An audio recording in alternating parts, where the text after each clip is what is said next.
welcome to another live podcast, and today I am joined with the fabulous Katy Wilson. So Katy has done some incredible things in property. She has built a huge deal packaging business. She is also a property investor herself, full-time. She's a mentor, she's a trainer, and she is the absolute systemization and direct-to-vendor queen. So I'm happy to announce Katy Wilson. Hello everybody, thank you Laura. All right. Yeah, I'm good, thanks. How are you? Yeah, good, thank you. Well, thanks for your time today. I know it's bank holiday technically. That's okay, it's my pleasure. So, for people who don't know you, first of all, where have you been? But for the people, can you just tell people a little bit about you? Because obviously you had quite a very corporate, you come from a very corporate background, yeah, which probably a lot of people can resonate with. Do you mind explaining how you went from that into full-time property and what you can offer people? Yeah, absolutely. So, yeah, I had a corporate job, so a 38-hour week on contract, but do we actually do 38 hours? No, we don't. I was a project manager, so I was in IT specifically, which I think helps me with my systemizations, etc., etc. But I used to work for the royal family, so I used to work at palaces in London. So 4 nights a week, I would be staying down in London, working out of a suitcase. Sounded all exciting, but it wore thin quite quick. And then, what did I do next? So basically, I'm not going to sit here and tell you, oh, I packaged some deals, got educated, packaged some deals, made some money, and then I quit. No, I didn't do that. I just quit my job. Okay, I took a bit of a risk. I quit my job. Thought I'll build my wings on the way down, so I had to do something quick. So I think really that was my motivation, you know, financial ruin or make it of myself. So I became a deal packager. So I got into property in November 2016 was when I bought my first property. I did some education through Progressive Property, who I'm now a trainer and mentor for. And I did deal packaging training in September 2017. So almost a year later. So I'm now where we are today, just starting my 3rd year as a deal packager. So in that time, I have built a 6-figure deal packaging business. And with that surplus cash, I've pumped it all into building a portfolio, which now makes me a cool 60 grand gross income, passive income per year before I even get out of bed. So that's great. And now I'm a trainer and mentor for Progressive as well. Cool. So did you have any property experience before you attended your Progressive Property? No. So, I mean, I owned a house, but I didn't even have any involvement in purchasing that house. I left it to my husband to do because I didn't know what to do. And at that point, he'd bought, you know, a few houses. So actually, zero. Didn't know anything about property at all. Complete standing start. And now I like to think I'm reasonably experienced. Obviously, there's a lot more to learn. It's always learning, aren't we? But yeah, if you throw yourself in and take action, that's what it is. Then you will get there. Absolutely. So, how come you went into property? Like, what was the catalyst or the interest, or because obviously going from what you did straight into property, what was the kind of bridge in there? So, it leads to a bit of a personal story, but I'll tell you. Oh, sorry. No, dig it in there. Get to know everybody. So basically, me and my husband split up, and he paid me some cash. He bought me out of the house that we owned, and it was a case of, do I go and buy a house to live in, or do I go and buy a house to rent? So I went out and bought a house to live in, and then I dropped out of that, and then bought my first buy to let. And I thought, if I'm going to do this, I don't know what I'm doing. I'm one of them. I better get some education. So I started reading some books and listening to podcasts and doing this sort of thing, just absorbing as much information as I possibly could and learning as much as I could to avoid making costly mistakes. So yeah, never look back. So obviously, I mean, realistically, it's not like been a really long time. You've come a long way in a very short period of time. Obviously, you've massively helped me propel my property career. So I do thank you again for that. You're welcome. It's my pleasure. Can you tell people, obviously at the moment, obviously a lot of people are at home, can't go out on viewings, etc. I know that you and David have been doing a lot of webinars about deal packaging virtually. Do you mind delving into that, maybe giving some people some tips of how they can still run a property business from home?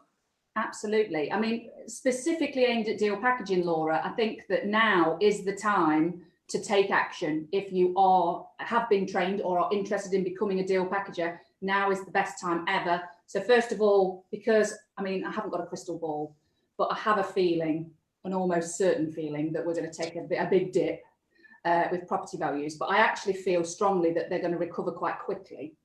And in that dip is our opportunity as deal packages to cash in, basically.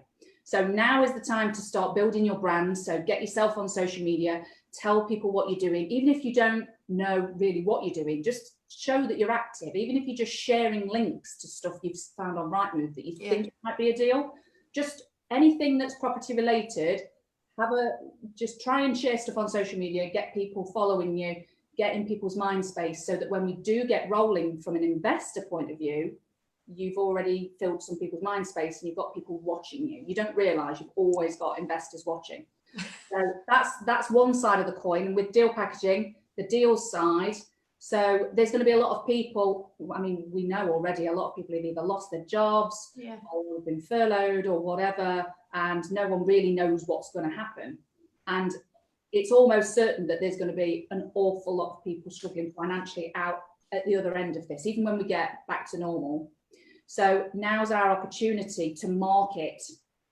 So if it were me, I would be doing at least two things. So even with very little training, you can still ring around estate agents, start talking to them, ask them, you know, what properties they've got coming up. Have they got any vendors that are motivated?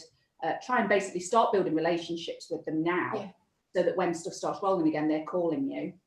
And I'm direct to vendor, they call me the Queen direct to vendor, but direct mail is my favourite marketing channel. So I send out 200 letters a month and get nearly 11% response rate, which is exceptional, apparently. And with that, I will works out over 12 months at about 1.5 deals a month. So just over a deal a month. So that'll generate me 23 leads. And from that, I'll do a deal, which will charge anything from £3,000 to £5,000, depending on what type of deal we do. I tend to focus on single lets in Nottingham. So buy to let for single families. That's what I do. But I also work with the delegates, people that come through Progressive Property that we train to sell their deals on to investors as well. So I've got a lot of deals passing through. Something to be aware of in the current climate is that mortgage companies are still lending. They're still doing valuations. They're doing drive-bys. Sounds dodgy. So they are actually doing drive-bys with a desktop valuation at the moment. So I've got two refinances going through. One's just completed at the end of last week, and then I've got another one going through, and it's slowed down, but it's still going through. So there is nothing to stop you guys from running a property business in this current climate, whilst everything's technically slow. Is it really? I'm not convinced. I'm busier than I've ever been. So I do agree with you on that one. Absolutely. So my advice, if deal packaging is where you want to take it, then marketing is definitely the key. And no matter what property strategy you're doing, be speaking to agents and people who are going to bring you multiple referral leads, because now is the time to start really focusing on those relationships while you've got the time, if you've got the time, if you're not working full time. Do you ever do anything like Facebook ads or anything like that? So admittedly, I don't. So the way that I work is with investors. I'm professional, Katie. I've got a property business, and I don't put any budget behind any of my advertising for that, because I don't need to. We get enough leads coming in from just advertising what I do. So that's that side of things. From a vendor perspective, I take a very different approach. So actually, I'm just a local girl looking to buy a property. I try and put a softness to it, because when people ring up about my letters, when they've received a letter, they will say to me, "Oh, well, I get loads of these letters, Kate, but I rang you because your letter's handwritten." There's gold nugget for you. I know. Yeah. So your letter's handwritten. So I'm like, okay, cool. So they don't want to work with a business. They say, oh, you're not a business, are you? And I say, well, no, not officially.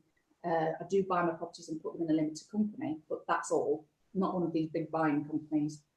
So they like to work with a local girl, local guy. So actually, I don't do Facebook marketing. I do go on Facebook, but we use the marketplace.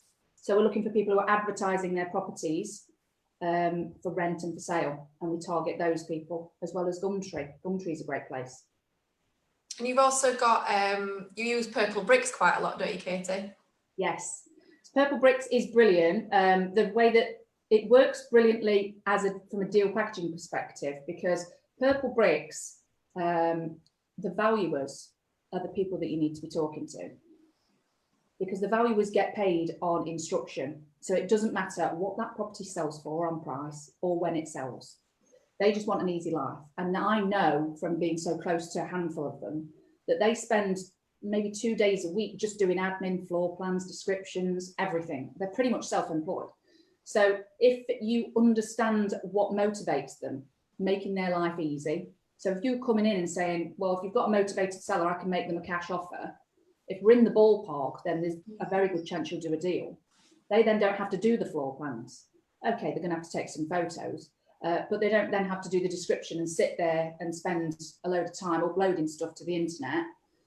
Makes their life easier, and depending on how you work with them, you can potentially give them a sourcing fee. You can split your fee with them. You know, if you're charging £5,000 for a deal, you know, 25 in excess of 25% below market value deal, which is what I tend to focus on. At £5,000, there's no issue with me giving my agents a cut of that as a sourcing fee, as long as their company officially recognises that and it's all above board. Systemization. You are the systemization queen. People who are sat at home right now, maybe they've been in property a long time and they've got no systems, or maybe they're just starting. One thing I would say, when people just start, I think they do get very hung up on they must have a system before they start actually doing anything, which obviously we disagree on. To start making some money. Can you just give people some hints of maybe what they should be looking at to systemize? Obviously, you've helped me hugely in my business. It is, I would say, 80% systemized is my business as it is, with your help. Could you give people some top tips of where to start? Yeah, so the first thing I'd say, Laura, and you touched on it when you started the question, is don't let not having systems in place stop you from taking action. So just pick up the phone and speak to some agents, because once you've spoken to the first one, because it's a bit scary, a bit intimidating, you'll feel so much better, and then you'll just roll on and do 3 or 4 more, and then you do 3 or 4 more the next week or the next day or a couple of days later. So don't let the fact that you haven't got systems in place stop you. However, having systems in place early will help you, because when you are sending out 200 letters a month, or you're marketing, however you choose to do it, and then you've got leads coming in, and then you're going to have to take all them calls, and then you're going to have to do all the sort of desktop valuations before you ring them back, arrange to go and see them. What's the property worth? What's the vendor's situation? What's the financial situation? And what money does the property need spending on it? Then you're going to make an offer on what day and how much for. And no matter how good your memory is, that's all going to start to blur into one. So biggest piece of advice I can give you, and a top tip for today, is use a CRM system. Have it as the center of your business universe. So I use a free system. It's free. Podio. Now you can pay for it, but you can start out with the free version. It will more than get you going. If I was going to systemize anything, it depends on what your preference is. I would say if you enjoy doing it, then do it if you have the time. Yeah. When it gets to the point where you're questioning if you have the time, then outsource it. So I use a virtual assistant. She is absolutely fantastic. In fact, we both use the same virtual assistant. Do. That's what we're literally just talking to about an hour ago. Brilliant. So use a virtual assistant, especially with, so for example, direct mail, scraping data. So I tried to scrape data and I did 14 or 15 addresses in an hour. You will quickly lose the will to live. So I would outsource something like that. So write a list down of everything that you do every day and work out what the high value tasks are that you need to do yourself, and anything that's low value, pay someone else to do it. So virtual assistants start from anything from like £2 an hour up to, well, I think she's £7 an hour, isn't she? 7, yeah. Yeah, and she's brilliant. But the difference in £2 and £7 an hour is you don't have to hold our VA's hand, she would just do it. So, and you're probably thinking right now, guys, £2 an hour, where's she from or he from?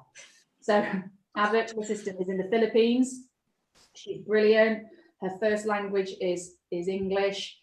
She's very highly qualified anyway. So actually, she's fantastic. And I don't know where I'd be without her. I don't know about you, Laura. Well, I'm probably be in a mess, I'm not going to lie. Exactly. So my advice would be to start looking for a virtual assistant. And even if you're just giving them little bits, because if you've never worked with one before, give them a few little bits to A, test them, and B, test yourself on working with someone else. It takes some getting used to, but it will save you in the future, because very quickly you will end up overwhelmed with information and stuff to do. And something you also shared with me is, obviously, when you are trying to outsource it, a lot of people don't, cause like, oh, well, you know, I haven't got the time to explain it to somebody. There's a great thing. So what you taught me was to record my screen using Loom, Loom, record your screen, send the recording to the VA to show them exactly what to do. So you don't have to constantly be repeating yourself. It is all documented. And if that VA goes or they're not for you, you've got a series of videos you can then just pass on to the next one. Exactly. Absolutely. Yeah. And another tip to come back to is actually when I say write a list of everything you do, you're probably sat there thinking, oh, I haven't got the time to just stop and write every time I've done something. Don't do it that way round. Write a list of what you need to do, and then make sure everything you think of that you need to do is on that list before you do it. And then you can sort of sit and work out that list. I use a system called Trello. Again, it's free. It's really easy to sort of have lists within lists. I'm a bit list mad.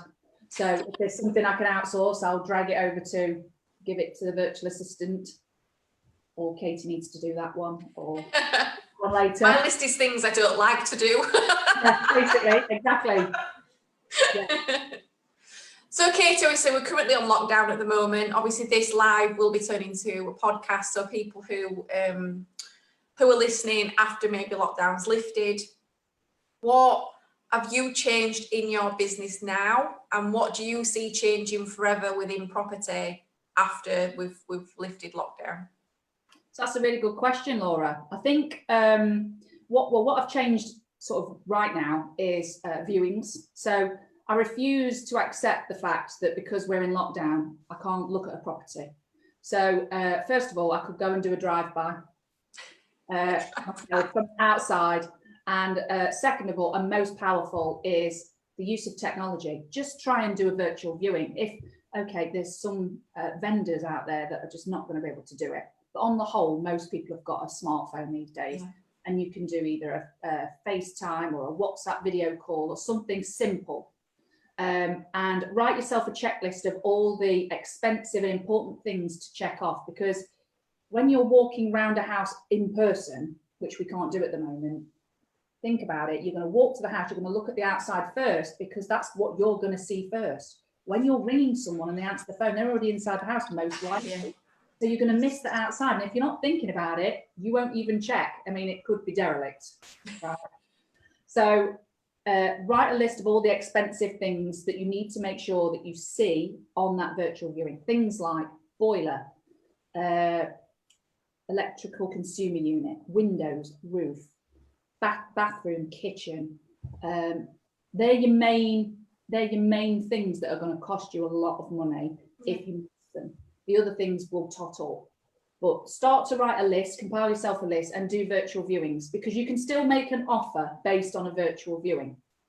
And that's what I'm doing right now. Marketing. The leads are coming in, and then I'm doing virtual viewings and making offers. Admittedly, we're not going much further than that at the moment. But if someone accepts an offer in the next 3 months, by the time the deal's gone through, there's a very good chance that we'll, fingers crossed, who knows, that we'll be out of this lockdown and we'll be able to go and view the property, be it ourselves or we send someone else. So the offers that you're going to get accepted, are you doing that subject to basically your figure, refurb figures basically? So subject to me actually doing a live viewing when this is lifted? Exactly, yeah. So the offer is subject to exactly that. And then towards, you know, we can complete on a property within, you know, a week if you need to with a cash purchase. But the reality is, with most of my properties that I've ever bought, it's about 3 months. So in that case, especially with what's going on at the moment, not everyone's at work. Yeah. It will take 3 months if you agreed a deal today to get that deal through, I believe. So with that, it's fairly safe to say the offer is subject to seeing it in person. Let's be honest, sometimes it takes 3 months. We know lockdown, if not longer. Exactly. The joys of conveyancing. Happy times. It's all part of the experience. Do you think after this, things are going to change forever, as in regards to how letting agents, how estate agents are going to be conducting viewings? Because a couple of agents I've spoken to have said after lockdown, what they've realised is actually utilising virtual viewings weeds out a lot of time wasters.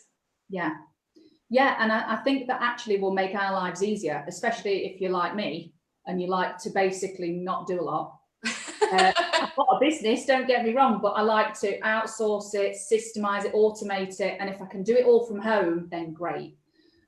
So yeah, I think if anything, it will help us as deal packages to do things quicker, more efficiently, and I also believe that it's going to improve the entire conveyancing process. I think it's going to improve that massively going forward. So I think there's a lot of stuff set to change to make things more, because it's very paper-based, isn't it? When you're buying a property, for those of you who've got buy-to-lets or any other property, it's really frustrating when you have to sign a document. It has to be, you know, the official document that you sign. You can't scan that document and that's good enough. You can send that initially, but you still have to send the original. And I think we're going to move on from that, from this situation. That would be fantastic. That would save so much hassle and brain power. Yeah. So yeah, a lot of stuff set to change, but it's only going to make our lives easier. Just going back a bit, actually, something that just come in my mind. You've spoken a lot about marketing, especially if you're a deal packager, if you're wanting to raise funds or you're wanting to find properties, especially if a deal packager is looking to raise funds with an investor. Quite a lot of people I speak to, and probably exactly the same for you, is people say, well, I do buy-to-lets, I do HMOs, and I do land, and I do commercial conversions. What would your advice be? Do you think people need to niche down in to know, actually, I'm going to go to Nottingham because Katy sources single buy-to-lets? Do you think that's the way to go? Yeah, I believe very, very strongly that in anything that you do, you need to be laser focused. And it's advice that was passed down to me from Mark Homer, founder of Progressive Property. But I do believe in it very strongly. There's a lot going around about 70-20-10, and I don't want to sort of stamp on that, but I think you should just be 100% when you first start on one thing. So focus on an area that you know, either you know it because you've lived in it, you've worked in it, or you identify it as an area that's up and coming or perfect for a certain strategy. Focus on that area, and as a deal packager, be known for doing one strategy within a certain area, because then investors will come to you. Yeah. You're not a jack of all trades, you're a master. So people can ask me anything about buy-to-let in Nottingham, and I can tell you the numbers, everything, street by street, values, everything. If you were to ask me about land, I do package land deals, but I don't know the ins and outs. I don't. I hold my hands up. I know quite a bit about HMOs. I am serviced accommodation trained, but I've never actually ran one myself. So I know some stuff, quite a lot, but that's the reality of it. So if people ask me, you know, I have investors come to me because they want a buy-to-let. The fact that I'm in Nottingham is a byproduct. They just know they're going to get great numbers. So they'll consider Nottingham when they wouldn't have considered it before. And then you've got people who just want to buy in Nottingham, and Kate's the girl. And it comes from having that reputation of one thing. So that would be my advice. Completely agree with you. Cool. Well, last but not least, just before we wrap up, COVID-19, what's your property predictions? What opportunities do you think are going to arise? Do you think people should be looking more into creative strategies? What's your thoughts on this? I think that it's very exciting what is on the horizon from a property perspective. I think that, like I said before, we're going to take a dip, but I think it will recover quite quickly. The banks are much better equipped to deal with this than they were in, for example, the 2007, 2008 crash. I also think that lease options are going to be huge. There's going to be a lot of negative equity and people in financial difficulty. So if it were me, I am doing even more research than I already have. I'm trying to build my knowledge on lease options even further so that I can do a lot of creative financing techniques going forward with what's going to come out of what's happening. So yeah, lease options are my, that's where I'm putting my money. Cool. Yeah. Well, thank you so much for your time today, Katy. Really appreciate it. If anyone wants to contact Katy, I'll obviously on the podcast, I'll put all the details below. You can find her obviously on social media. She's also heavily involved with Progressive. She's one of their star mentors. So connect with her on there as well. And yeah, hope that's been useful. And I'll see you all tomorrow. Bye.